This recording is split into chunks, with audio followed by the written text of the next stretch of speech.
অসমৰ মুখ্যমন্ত্ৰী ডক্টৰ হিমন্ত বিশ্ব শৰ্মাৰ জীয়ৰী সুকন্যা শৰ্মালৈ আহিল এটা ভাল খবৰ।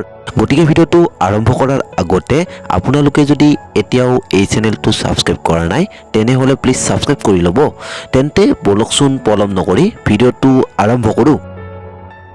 সুকন্যা শৰ্মাই 2020 চনতে মেট্ৰিক পৰীক্ষাত অৱতীৰ্ণ হয় 88.8% নম্বৰেৰে উজলি উঠিছিল। পৰৱৰ্তী সময়ত আকৌ 92.75% নম্বৰেৰে ICSC উচ্চতৰ মাধ্যমিক চূড়ান্ত পৰীক্ষাটো উজলি উঠিবলৈ সক্ষম হৈছিল। পঢ়া শুনা খেল ধেমালি আদিকে ধৰি সুকন্যা শৰ্মাক গায়িকা হিচাপেও দেখা গৈছিল। আৰু এতিয়া সুকন্যা শৰ্মা ৰাষ্ট্ৰীয় সংবাদ মাধ্যমৰ ৰিপাব্লিক টিভিৰ সাংবাদিক। ইয়াৰ আগতে ৰিপাব্লিক টিভিত তেওঁ ইণ্টাৰ্ণশ্বিপ সম্পূৰ্ণ কৰিছে। আৰু কেইদিনমান আগত সুকন্যা শৰ্মাক যমুনা নদীৰ ওপৰত প্ৰস্তুত কৰা এটা নিউজত প্ৰথমবাৰৰ বাবে ৰিপাব্লিক টিভিত দেখা গৈছিল। আৰু অসমৰ মুখ্যমন্ত্ৰী হিমন্ত বিশ্ব শৰ্মায়ো এই সম্পৰ্কে ইতিমধ্যে টুইটাৰত জনাইছে। গতিকে মুখ্যমন্ত্ৰী কন্যাৰ খবৰটো শুনি যদি আপোনাৰো ভাল লাগিল তেন্তে এটা লাইক কৰি দিব। ধন্যবাদ।